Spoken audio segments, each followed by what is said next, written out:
Hi guys, Jen with Astrology. Today we're talking about the astrology of July.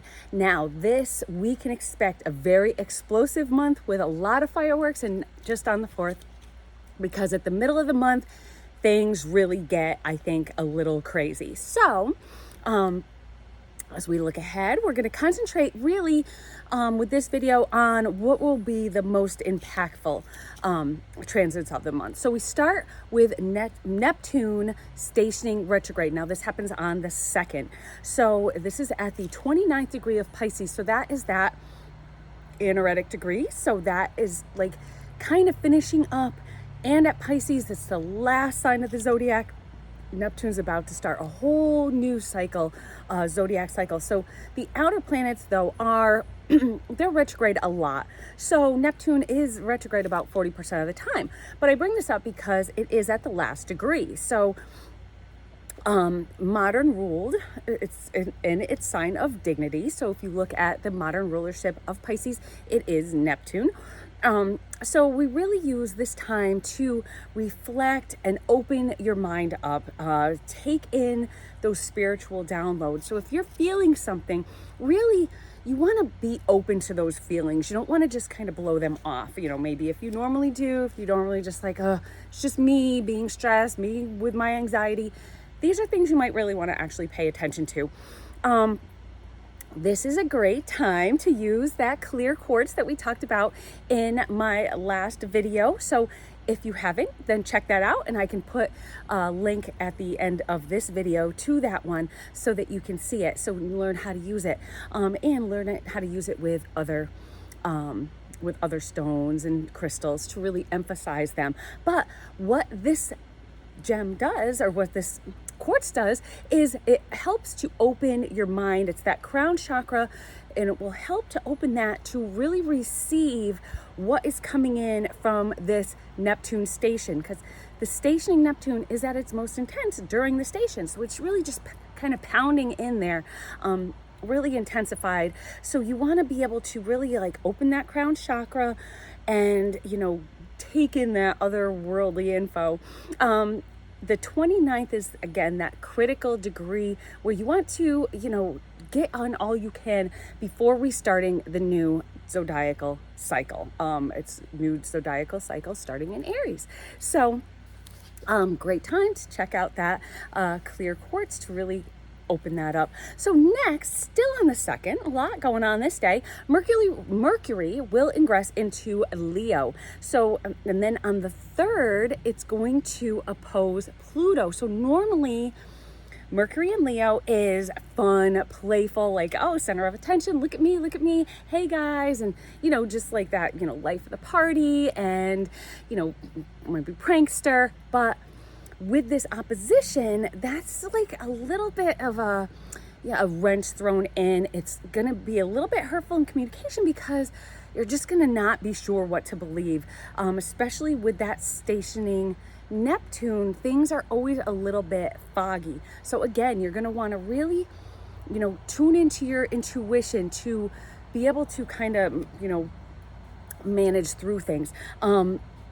So you might feel a little bit distrustful. You might be, your mind's working overtime. You might be thinking people are gossiping about you. You might be paranoid. You know, that stationing Neptune will add illusion to the delusion, you know, so you want to be aware of this going on. So if you have it, Mercury moves fast, so it's going to go by fast. So then we move on to the new moon in Cancer, and that is going to be at the on the 5th, so the day after 4th of July, at the 14th degree of Cancer and 23 minutes. So it is squaring the nodes. So what we call this is at the bending. So this is a positive turning point, or it could be a crisis point.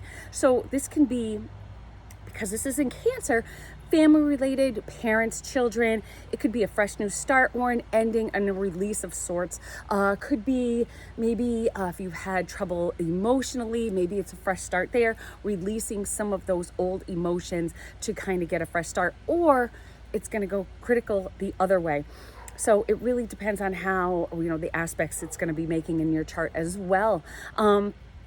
So, you know, you're going to want that intuitive Cancer to work with that Neptune station to really, you know, intuitively help you know what to do, help you know what is, you know, really going on so that you can move forward and maybe make this a positive turning point and not a crisis point.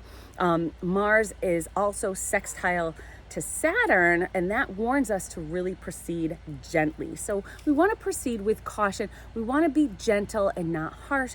We don't want to be, you know, right at people. We want to just like take a step back and think before we speak.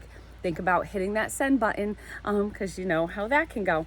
On the 11th, Venus, we're getting toward the intensity at the middle of the month. Venus follows Mercury into Leo, and then boom, opposing Pluto on the 12th. So again, this could add a lot of strain in your relationships. It could add suspicion, jealousy, you know, because you just don't know like what is going on, and you're thinking that deep, and it's going, you know, that deep kind of Plutonian Scorpio, you know, that star, just kind of all eyes on me in Leo, but not without the insecurity of being maybe lied to, gossiped about. Again, don't forget the Mercury is still just, it's pretty close. It's only a couple days.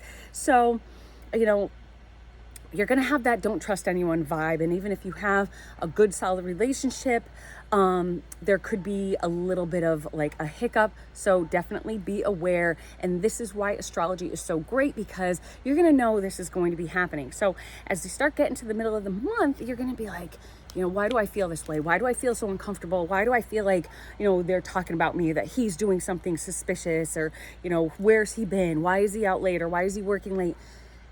Remember, this could be why. So it could all just be in your head, that illusion, delusion that stationing Neptune can do also.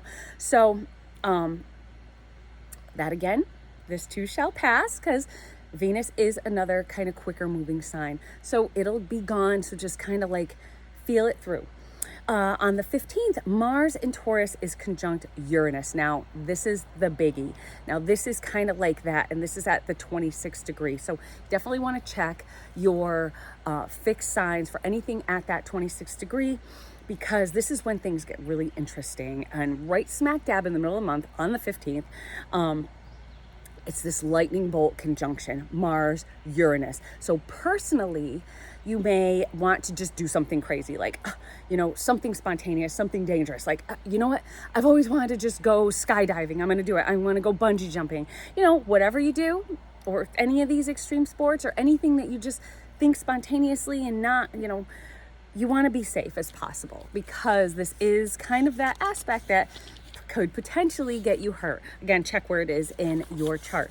So it could also be because of what's going on with the Venus opposition to Pluto. It could be that jealousy and paranoia that's going to pop up its ugly head, and really, like, you know, you come at your partner or something like that, or you're just like, you know what, I'm moving out, and you don't think rationally about it. But again, remember, this too shall pass. So, you know, it just got to give it a little time. Now, on a larger scale, this is where I think we're going to see this aspect a little bit more intensely. So on a more of a global scale, actually, or a national scale. So I'm a little fearful about this one, because especially how it reflects in the charts of our two candidates. We're going to refer to them a little bit different, so I don't get any flags on this video. So we're going to say Donnie T and Joey B. So it's not, you know. So anyway, I will be doing shorts on both of these, because I think this is something we really want to look at a little more intensely. I know I've talked about that before, but as we get closer, we're going to have a couple little short videos on each person. So these two, you know, they never cease to end with the drama, but this can be more than we ever expected. So this is actually happening exactly on Donnie's MC, and Saturn is in his 8th house. So more money issues, or maybe even something worse. In Joey's chart, it's in his 6th house, and that's of health and opposing his natal sun, Mercury and Venus. So all three opposing Mercury, Sun, and Venus, all in his 12th house. So this all is squaring his natal Chiron, that's in Leo. So the natal Chiron in Leo kind of, it's that kind of maybe fear of being put out there. And is he going to retreat back? Is he going, so what's going to happen there? Could be interesting to kind of watch how this all kind of pans out. Also, his nodes are at the bendings, and could be a positive turning point, could be a crisis. So I think a lot is going to really get set up even tonight with this debate that's going to be going on. I think we're going to see flags. I think if he does well in the debate, it's going to really kind of like be a domino effect, because there is that Mercury in play. So I think we really want to keep watch and see how all of this is going to play out. So make sure you follow, subscribe, and hit the bell so you don't miss those two more exact videos. So moving on, Mars moves into Gemini on the 20th. So this one, to me, we'll get back to the candidates in a minute, but this one for me hits on a personal level, because the last time that Mars was in Gemini, if you've watched my previous videos, you'll know that I had 2 cats actually get killed by a dog that we adopted. This is in my 6th house of pets, and when I ran the chart, I saw that and I said, maybe this isn't such a good idea, but I did it anyway, and that happened, and it was pretty much one of the worst days of my life. So this brings back a lot of bad energy, but and when Mars was in Gemini, then it went retrograde. So when it went retrograde, a friend of mine came to me with 2 kittens that were found in a dumpster that were like a couple days old. And he said, I know you just lost your cats a couple days ago, but do you want to raise them? And I did. It was like almost like a gift, like they came back. And knowing these 2, and I know if you watch my previous videos, you've seen them, they are spitting images of the ones we lost. They never will take their place, but they are just so loved, and they really have helped. So this one's kind of scary to me, because we are actually thinking again about, do we want to get, Chili, who you've seen in videos, another friend? But we're really going to look at all aspects of it. We're not going to be rash. So anyway, we're just going to see how this is. So brings back a lot. Don't want to relive the trauma. Don't want that to happen to my babies. So we're just going to see how things work out. Maybe wait till after Mars is out of Gemini this time. So for everyone else, this can be a highly intellectually curious, quick-tongued, your brain on steroids, because this is Mars in Gemini. So this is like Gemini that's already quick, because it's a Mercury ruled sign, has Mars in there that's really just, adding to that mental stimulation. This happens on the 21st. It's like almost, I like to think of it as electric shock therapy. We have Mercury also in Leo squaring Uranus. So we have so much mercurial mental action going on with the Mars in Gemini, and then with this Mercury square to Uranus, it's like, ideas are coming fast, or messages are coming fast, or we're learning about things quickly. Expect shocks on a national scale, I think, because after the first aspects that we have, so in Joey's 9th and 6th house axis, and in Donnie's 1st and 10th house axis, conjunct his natal Mars, his AC, and his MC. Now, how can it not be big? Something is going to happen there. I'm thinking more to Donnie than to Joey. So it'll be really interesting, again, to see how it plays out, especially being on the second day, especially being on the day of the second full moon in Capricorn on Donnie's 6th and 12th house, all his angles are going to be affected by this. So I expect to see something really big happen. I don't know if it's going to be positive or negative, depending on how you feel what is positive or negative. I guess that's how that will go. So again, be interesting to see how it plays out. We'll get more in depth when we really look at that chart, so stay tuned for that. The Capricorn seriousness with this second full moon is really no joke, because this is about taking down those in power. It's either you stay in power or you just get like your legs knocked out from under you. So with all this Mercury, Uranus, Mercury and Gemini, or Mars and Gemini, I think we're going to see some things and realizations that are going to be so shocking that I wouldn't be surprised if one of these candidates actually gets knocked out of the race at this time. So, and with all this at the 29th degree, with this full moon at the 29th degree, no less, that is that critical degree. So something is bound to happen, that desperation, something is bound to happen before we move into Aquarius. Probably just want to stay at home, safe and sound. So on the 22nd, the sun moves into Leo, happy in his domicile, really shining light though on all of this stuff that's already in the spotlight, and really just like look at just like that spotlight that's shining, just making you sweat because they're in the spotlight. And I expect it to burn really hot while it's in there. Mercury moves into Virgo on the 25th. So kind of what is the takeaway? Now we're doing like that cleanup, that mental cleanup crew, because we have Mercury moving into its own domicile of Virgo, which is that mutable sign, which is kind of like what I like to call the cleanup crew, because they're finishing up things. So how do we process all that we've learned and all that's happened in this month, the new revelations that we're finding out, the new surprises? We want to remember the beginning of the month, how we all start out kind of opening that third eye chakra. Use that crystal. Again, watch that video.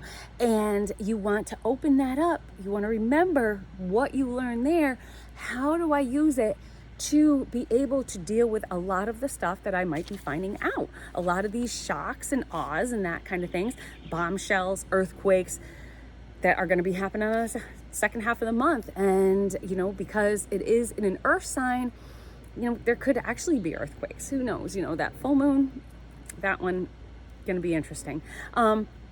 We need to use that mutable earth sign with the sun moving into Virgo to re-ground ourselves. So we want to bring ourselves back down to earth. Bring down, because we've been up here in our heads with that Neptune, with everything going on up here, opening up that. Now we want to bring it down and bring ourselves grounded, put your feet planted back on the earth, and cut out whatever isn't necessary and what's muddying up your mind. So again, that's where that clear crystal comes in, or the clear quartz crystal comes in, because that helps to really clear your mind so you can meditate a lot better without everything muddying it up. So again, definitely keep that crystal in hand all month. Keep it close by. Another thing to add in that I forgot about earlier, the Republican National Convention is actually happening right in the middle of all this as well. So just adding a little bit more of that relativity to Donnie. So I think we're going to see a lot surrounding the Republican Party with this. It's going to be interesting. So stay tuned, folks. And again, be sure to like, subscribe, hit that notification bell, because we got a lot of good stuff coming up. Please comment, please, because comments are the best. We love comments, and comments can really just get us out there and get all of us out there together. It'll be so much fun. Leave comments. I don't care what you say. Just say, hey, good video, or say like, hey, you're nuts. I don't care. Anything that you say, I'll appreciate. And that is about all for today. So I hope y'all have a good month. I'll see you soon. Bye.